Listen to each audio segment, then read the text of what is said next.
Winspiration, the way to the essential. On UK Health Radio, Winspiration brings wisdom and information for an extraordinary future. Together, we can shape the world we want to live in. So let's get real and create the idea. Be extraordinary.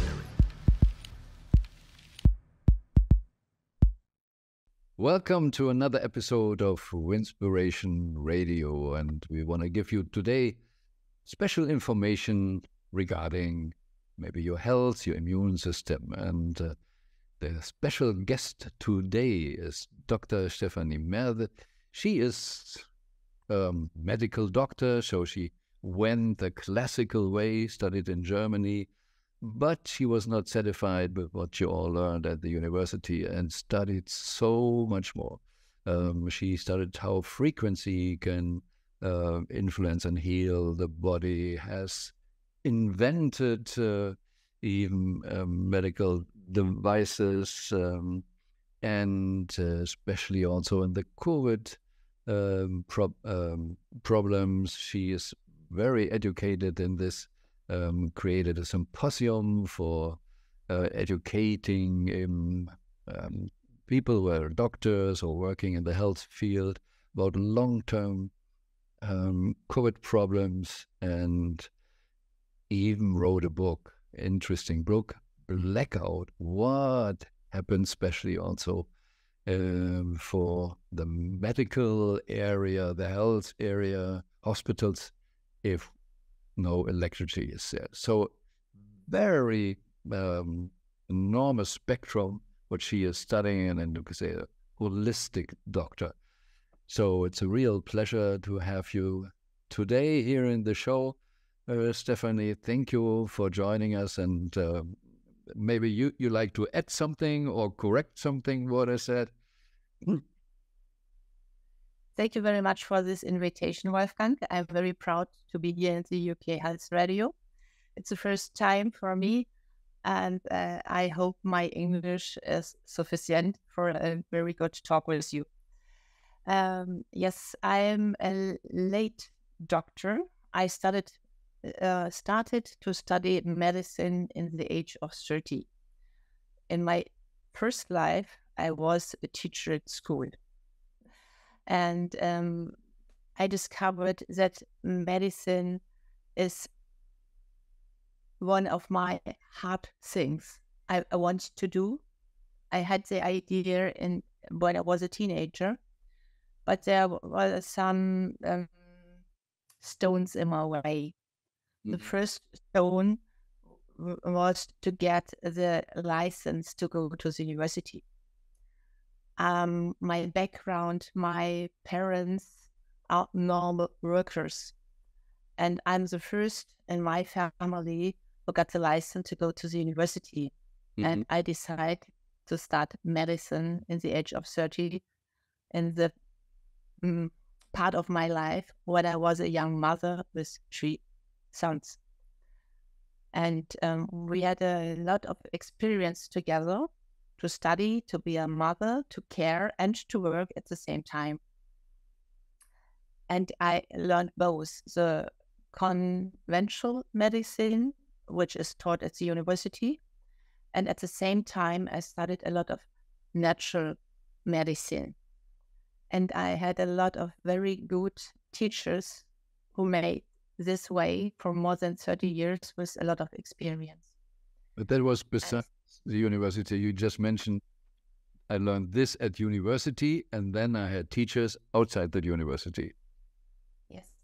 This was, I grew up with 2 different medical languages. The university language was not actual usual medicine, and the complementary medicine, which is thinking different and has a holistic view on the patient.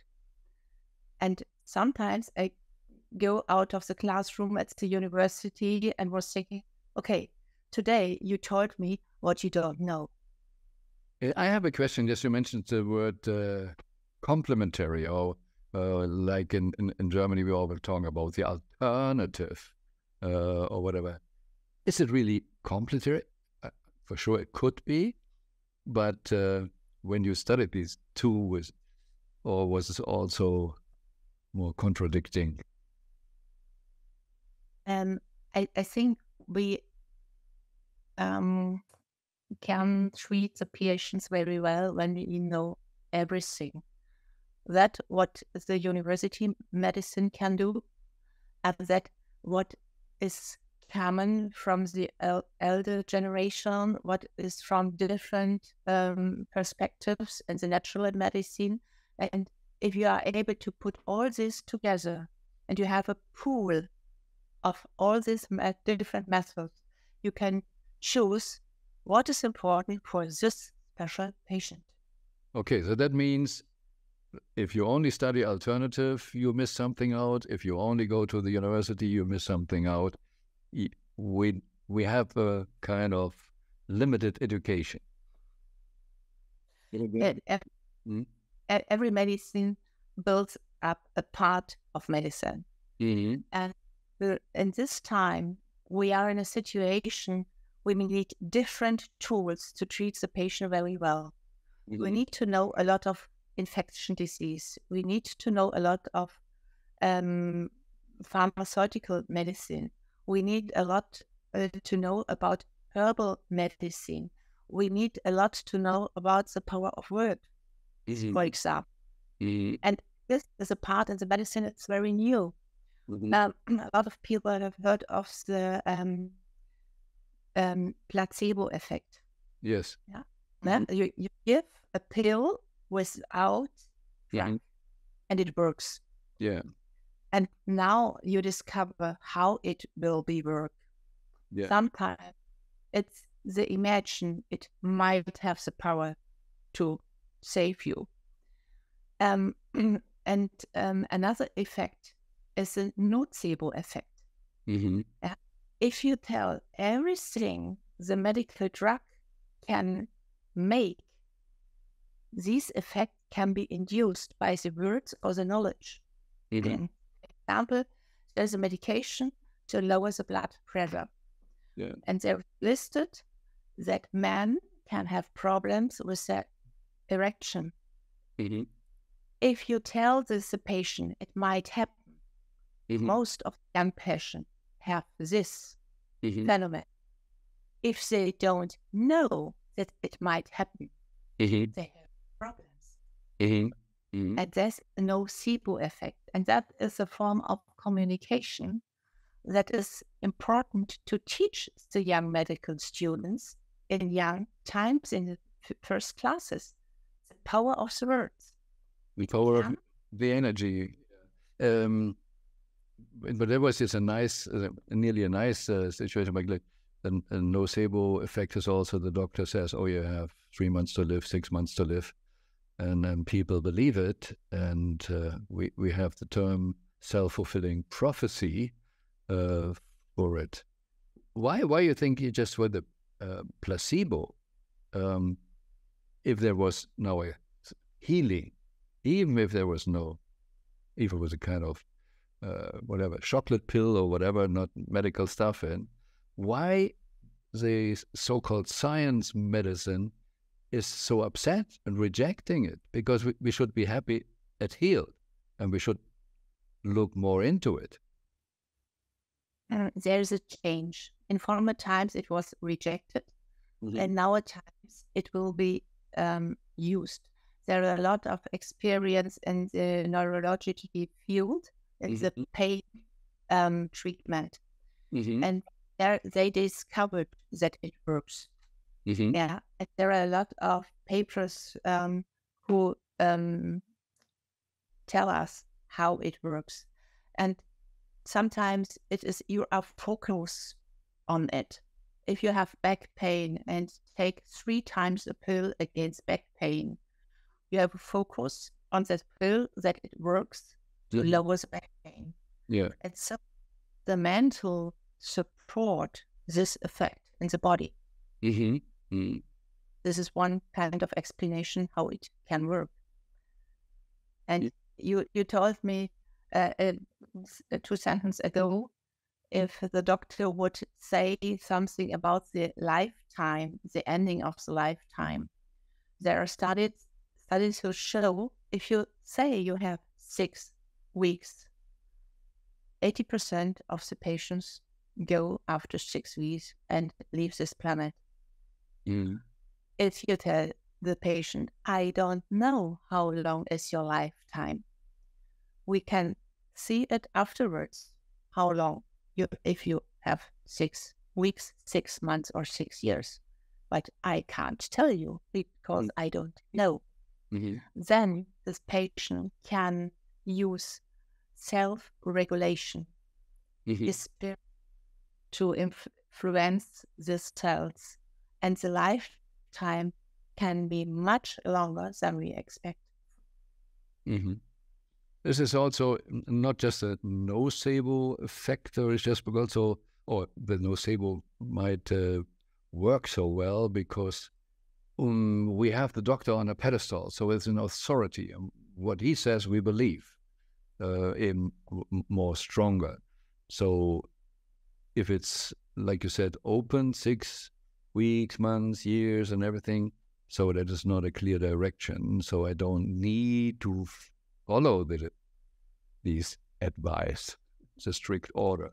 When I'm in charge as a doctor and have a patient, I have to choose my words very, very well. Yeah, I can induce negative information, and I can heal with my words. I can use it in the opposite way too. For example, it's very, very important that students learn how to communicate very well and to know how big is the power of the words. It can be broad and turn to death, but otherwise it can be very calm and support the life. Yeah, when we think about the Emoto experiments with the language and water crystals, and even we're maybe up to 70% water, so we should normally accept that there's a lot of power in words because it's all is the frequency. And so we had no idea maybe what else is missing out in the classical university, call it doctor education, like the frequency, the words, the alternative medicine. And the focus is not really on health. This is more on sickness. Am I right? I've never studied medicine, but a lot of doctors told me we had a lot of tests to make, but nothing about health. That's a difficult question. We have a system, it's called Gesundheitssystem, a health system. But on the opposite side, Krankenversicherung, sickness insurance. And these are two words which are the ends of opposite. It includes the opposite. Well, that I think was the history. It's like I studied law, and in the German language, it's the science of who is right. So we need people fighting, and because then we can say who is right.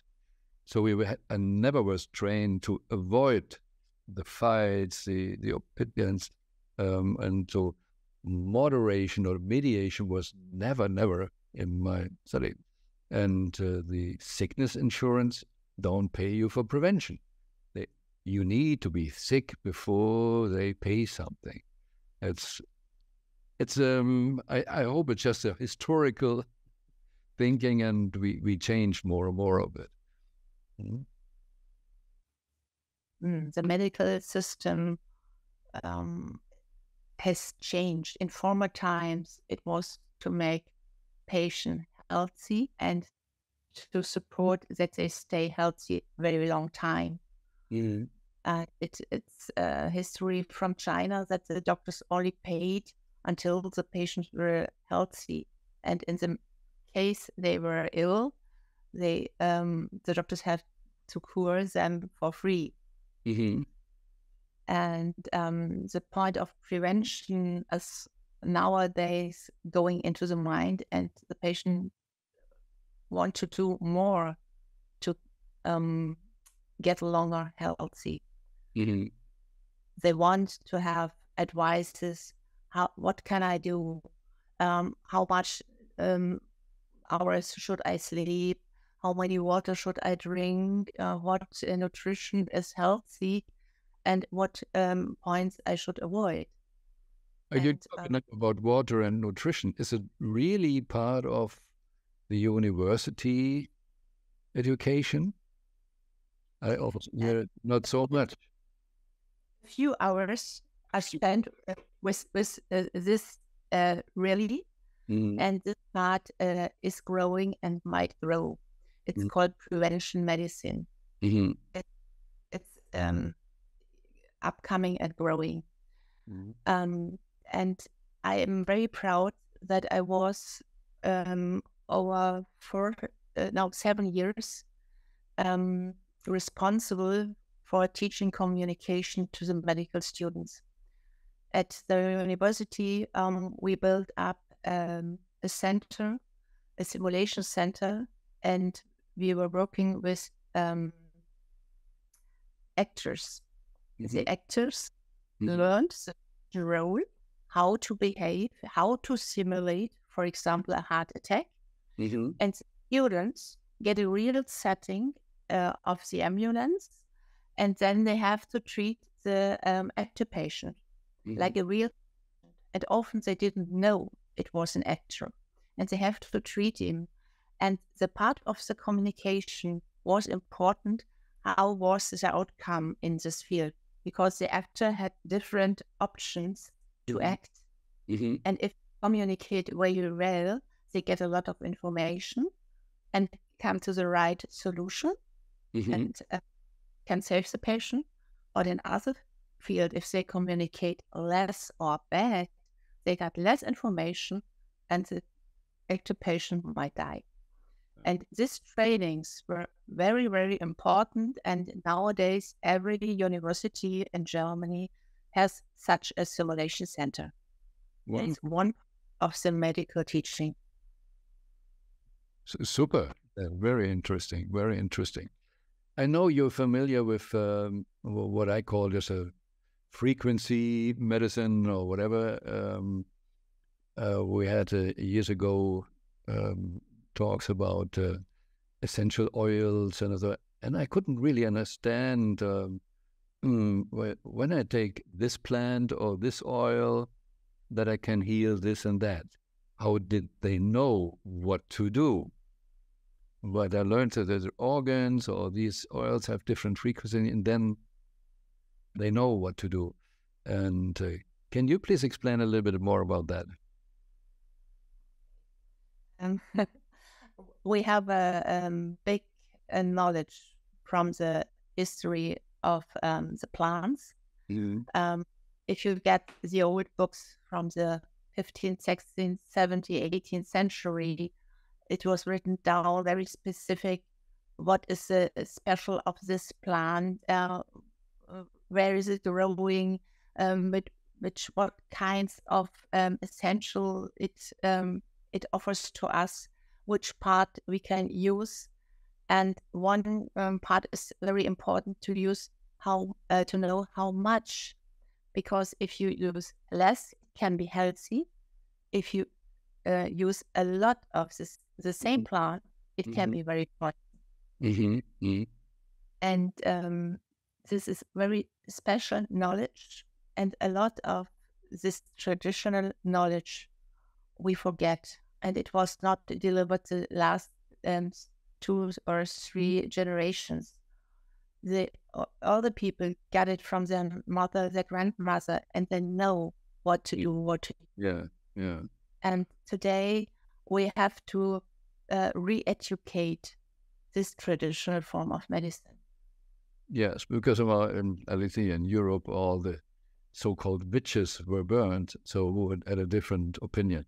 It's a little bit like we experience it in COVID or in other areas. Who has a different opinion easily? If it's a political opponent, we are still ready to kill and not searching, like you said, to find the balance. Because what you mentioned with the plants, if you have the right dose, it works.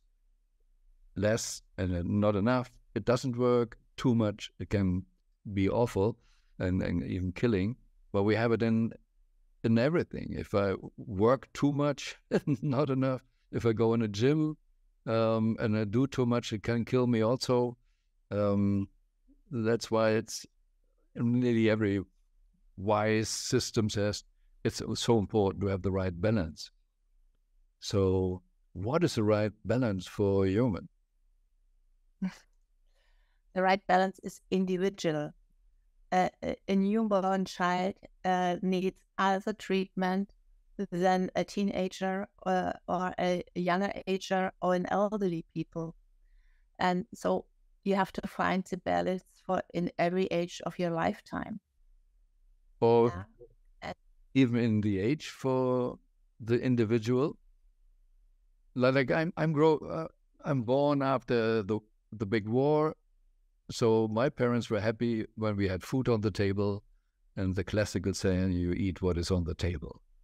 But if there's 2, 3, 4, 12 people, everybody got the same.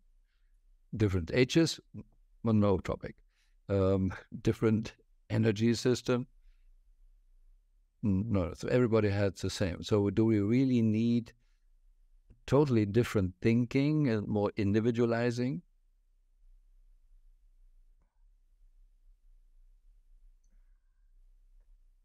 There's too much. Much information at the same time. Mm-hmm.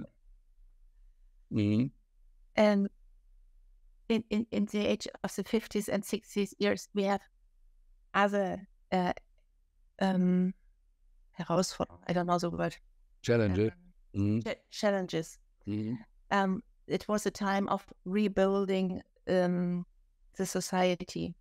Mm-hmm. Yeah, to get to go to school, to get a lot of knowledge, to have work, to have a house, and now we are 50 years later.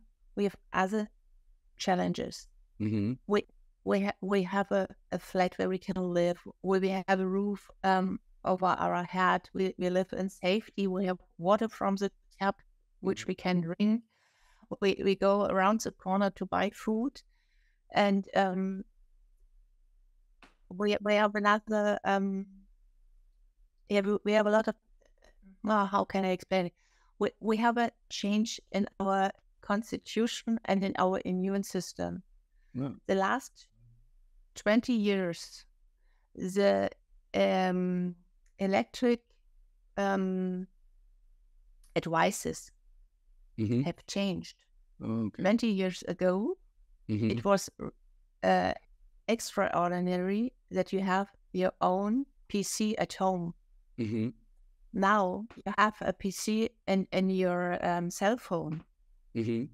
And we have more hours we spend with it. We have changed our position. We are sitting, putting the neck down to look in the hand with advice. Mm-hmm.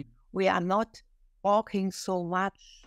Mm-hmm. Yeah, we have sitting workplaces, Mm-hmm. and there are a lot of changes, and so Mm-hmm. we have to change what we are feeding us. Mm-hmm. Yeah, because we have another Bedürfnis. Yeah, always is to simply need the body. Yes, needs. Yes. Yeah. Nutrition. Yeah, the electrosmog, or what you mentioned, is a different topic. We didn't have that in the 50s. For sure not.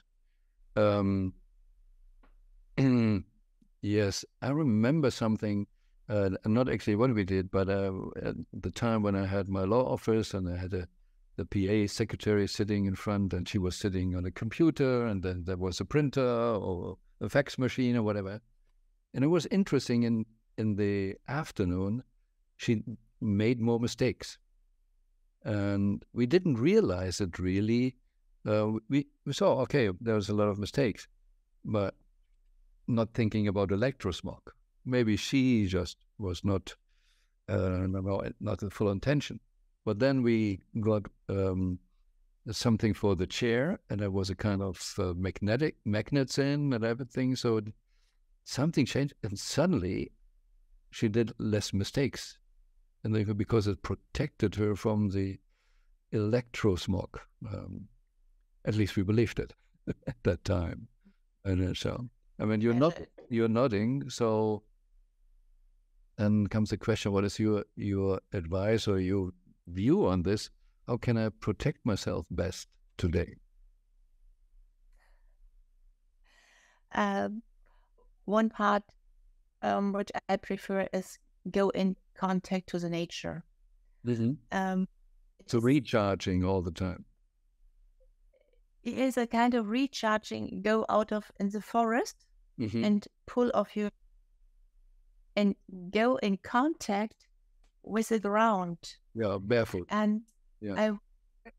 I was very surprised. I didn't do it for nearly 30 years. Mm-hmm. And I was in the forest with my whole family. We had a meeting with a ranger. Mm-hmm. And then he told us, put off your shoes and walk down through the little water and go on the other side. And everybody stopped and they put off the shoes and then walk through the water, I don't know, and then walk through the forest with unknown underground. It's the first moment, it makes us scary. Yeah. And then we tried it. And I remember I made it years ago. And what does it mean for you? The one part is the feet. I get scared, oh God, because I'm not trained. Will it hurt my feet and everything? Just the different. But we just came from the word more going in the balance and then train our system. So what did it change for you to be recharged? You felt it directly? I felt it at the moment we put on the shoes again. And that was strange because the feeling without shoes was more naturally, more in the inner and felt by heart than to put shoes on again. And then I remember the time that when I was a young girl, I put off the shoes at every moment I could. And if you look at the little children, they throw off their socks and their shoes when they are little and walk barefoot. And that is something we can recover and use it to research and stay in contact to the earth again. Would you even go so far to suggest, because I know someone who lives in a town but has no shoes, no socks, he always walks barefoot.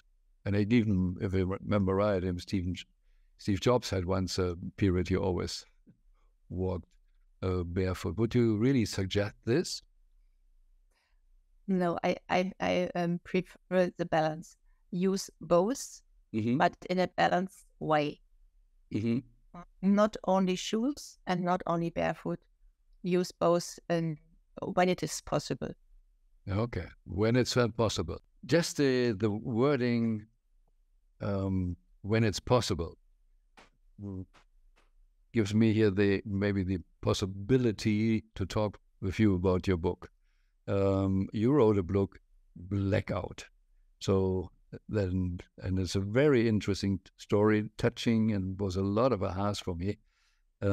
What happens if there is no electricity in the town, and especially also then in the hospital? How long can that last? What challenges are there for the doctors, for the patients, for the life itself? What made you, as a health specialist, to come to a point, I need to write a book about this blackout topic?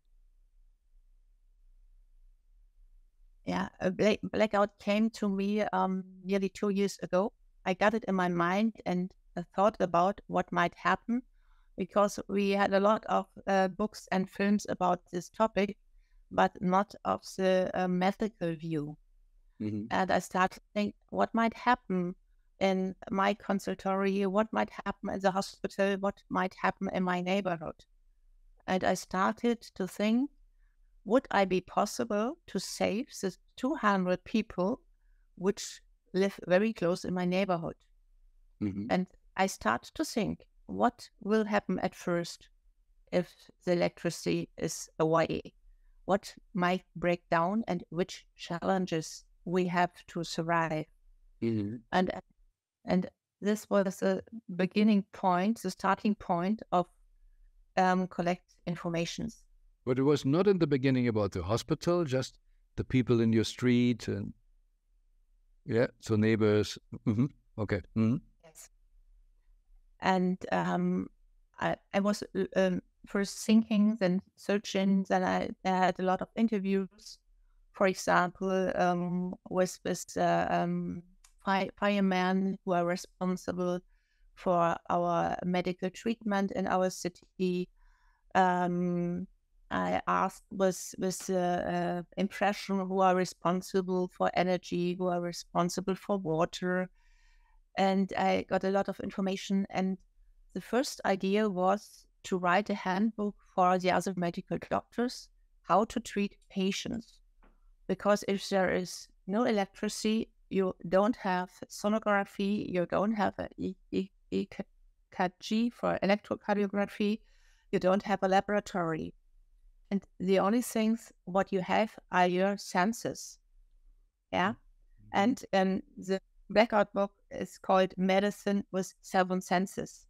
You need your eyes, your ears, your nose, your feeling, to discover temperature, and so on. And you need a lot of spirit and inspiration to feel what might happen. Some call it instinct, and that is not trained during the medical student time. You learn medicine by With a lot of machines, which also says instinct, but it's also a totally different intention. Like you said, okay, the electricity takes the machines away. I'm not always experiencing a doctor who is really interested in me, what I feel, how it is, because he uses it. It's like modern car mechanic is not really interested in the car anymore. He just has his whatever tools and checks this. Okay, then we change this. I don't know if the modern car mechanic could build a car. So that is totally different intention. I need one to understand the other person in the body or the system or whatever you call it. In such a crisis, you have your hands, you have a stethoscope, and perhaps you have a finger clip for oxygen. That's all. And you have to use the rudimentary instruments and to discover what is wrong with the patient and how you can treat or help him. And that was the first idea, to make this visible for my colleagues. But I had a lot of difficulties to write it down. And then I start with a little short story, and I gave it to my friends, and they told me, interesting, how this story will go on. And which story? You started the story. I want to know what happened with this person. And that was the impact, to don't write a handbook, but to write a history. And this history, I know it would be a play in the time of 10 years in a big city, in the heart of the area of Ruhr. 350,000 people are living there, and I write it from the different perspective. The doctora is the main figure in this book, and she describes what setting she has in the ambulance. by the breakdown, and they don't know how to get from one room to the other to know which patients, how many are there, and how can they were sent home or not. Then the other day, what might happen if there is an injured person who needs really quick first and second aid? How long could the hospitals work? How long is the capacity?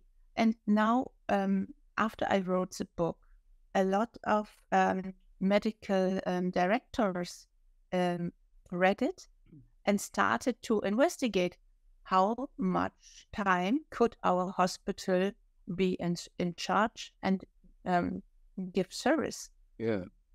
And they discovered that everything would be fine. They can give medical service up to 72 hours. 3 days. And then 3 days. And then support from other parts are necessary to go on and working in the hospitals. And 3 days are only 3 days of 10 days. Yes, it's really tough to read in your book. After 3 days, emergency rooms, everything is off, no electricity. So you need to decide, okay, which patients maybe I give a little bit more, but watch them dying. And well, we all heard about it. Oh, maybe we have a few days no electricity. Go and shop maybe some food, but you don't need in the fridge. So what you always can have. So I just thought so far in surviving at home, but how you cook and everything was a simple thing. But I was even so stupid. For my mobile phone, I looked for a solar charger. But in your book, I realized it doesn't help if my phone is working. But you can't anyway call someone because, if no electricity, so you only can use it maybe as a flashlight or whatever. It was really, really the consequences. There was so much thought through, but also scary, especially for all the little kids who travel, but in a hospital. Well, a lot of problems we are not thinking of. I got experience of Latin America and learned a lot of medicine there on a very low level. And I learned that the people can bear a lot of challenges, and they are very strong if they need to be strong. And in this book, I wrote a lot of auxiliaries and ideas how you can help yourself and your family field. And I had a lot of lectures with this book, and the feedback was, and where can I find how to do this auxiliary? And this is my next challenge. And the next month, I go in the forest and write the handbook for the blackout book. The handbook for the blackout book. Yeah, I really can imagine. Well, my idea was I grew up when I got my driving license. We had maps, so I drove in a different town and I had a map, and I could find somehow my way, or I needed to ask sometimes, but I could read maps. I'm not sure. Now I have a GPS. How do I read a map? And there are maybe people out of there, they have a driving license, but never saw the live map. So you are a very lucky person, Wolfgang. You know how to read a map and you can remember very quick. Yes, and handle it. But the young people, they never learned it.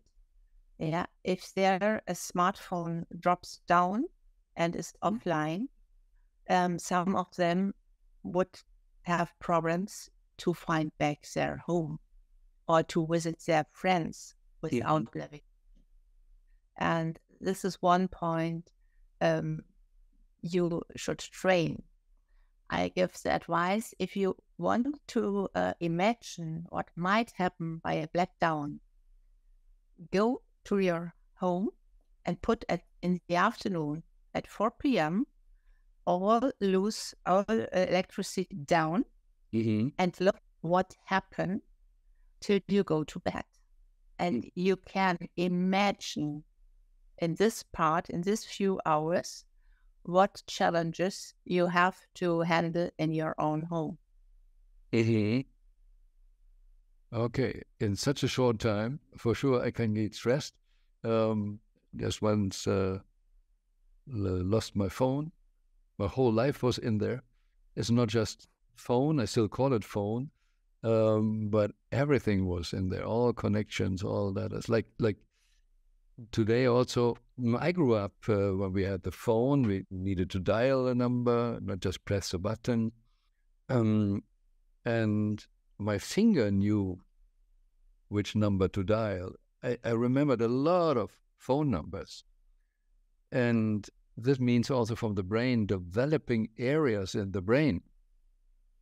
So it's not just simply reading a map. If you're not maybe special areas of your brain not used in the first 20, 30 years. And now you need to build up kind of brain area. Is that true? You're nodding. Yes, we don't use a lot of parts of our brain. And if I meet younger people and I ask, we can stay in contact, tell me your phone number. And the moment I have to look, they don't know their own cell phone number. And that's the first training. Learn your own number and learn 2 or 3 numbers more of people you need to contact. But if in a case of emergency, another person is there and can support you with a cell phone, but you need to know the number in your head. Yeah. That's the first training. Learn your own number and the number of 2 or 3 friends and families.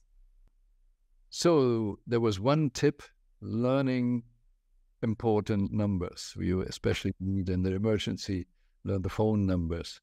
So what else? We have the blackout and maybe not the blackout. So what are the top 5 tips for blackout and the top 5 tips for me to have better health or better immune system when we have not just a blackout? Or are they the same? No, it's not the same. For survive a blackout for 10 days, the most important thing is to have enough water.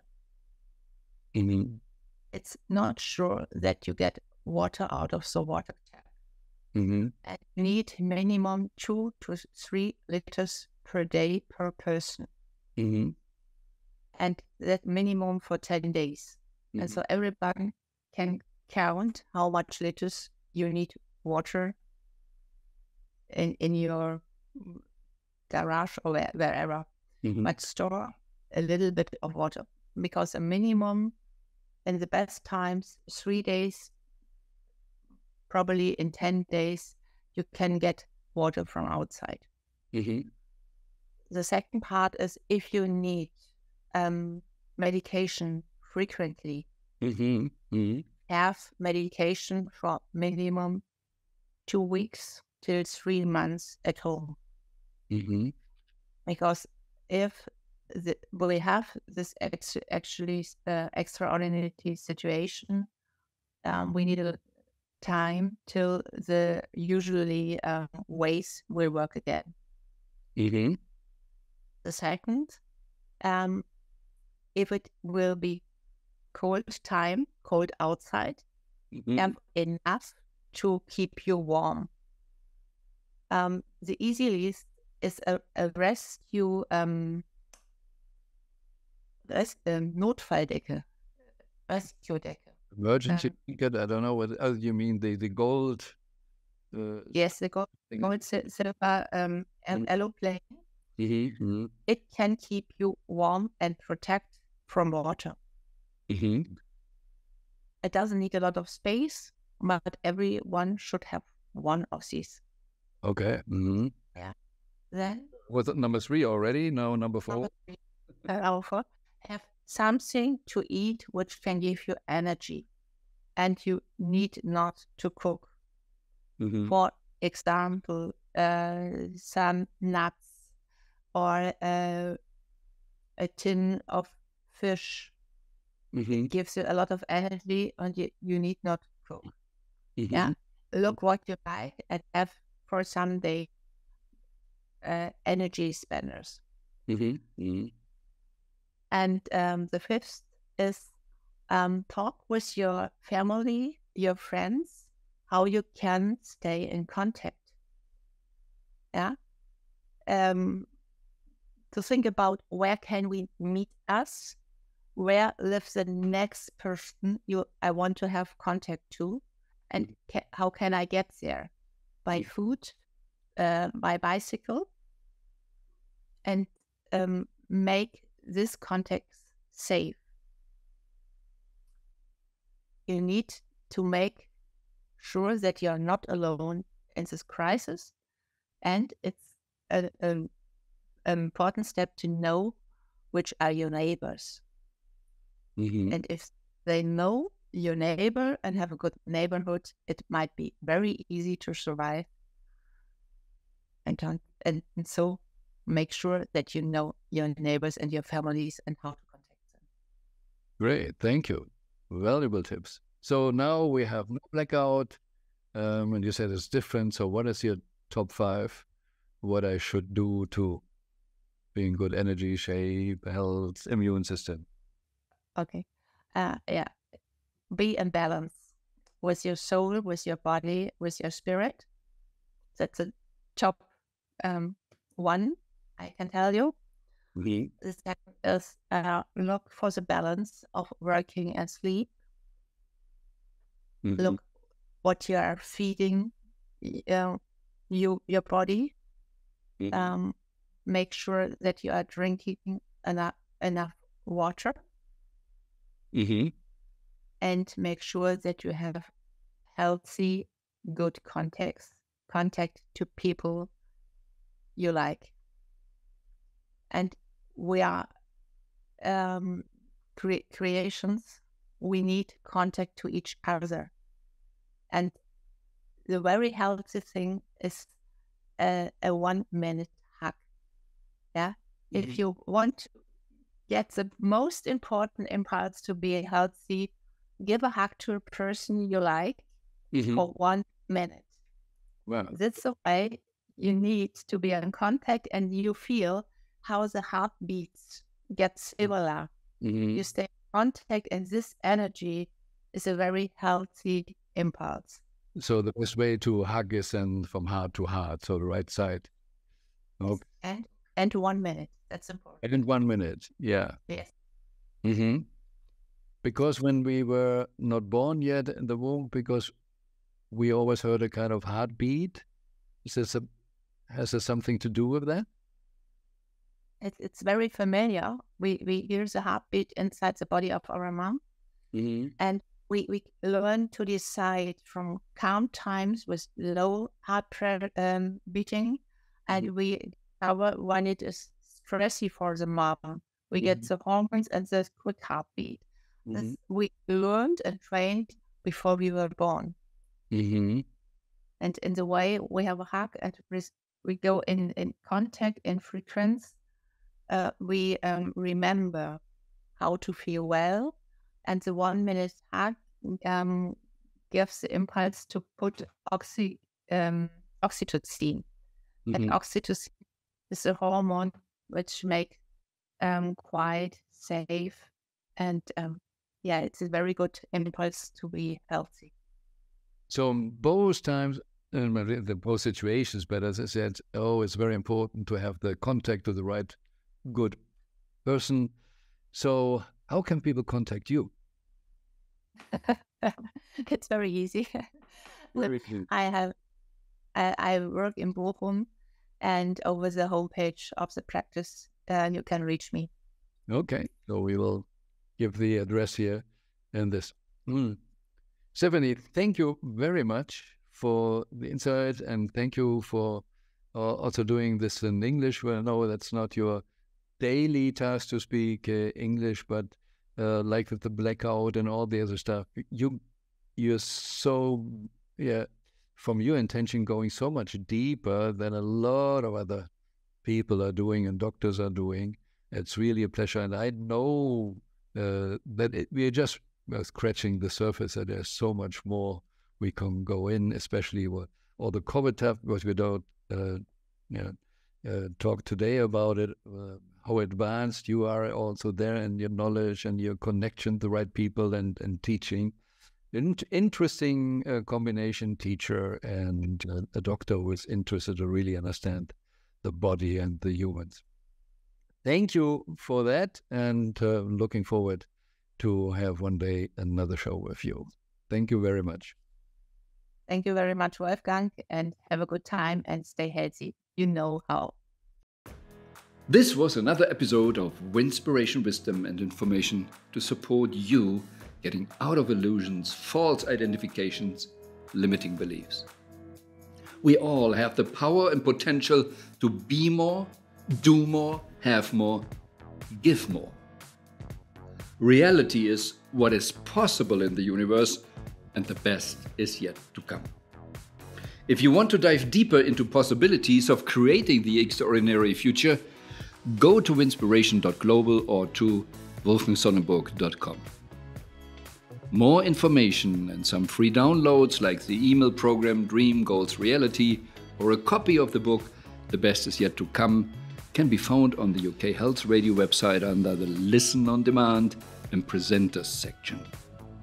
Join us again next week on the Winspiration Show for more wisdom and information to create your extraordinary future.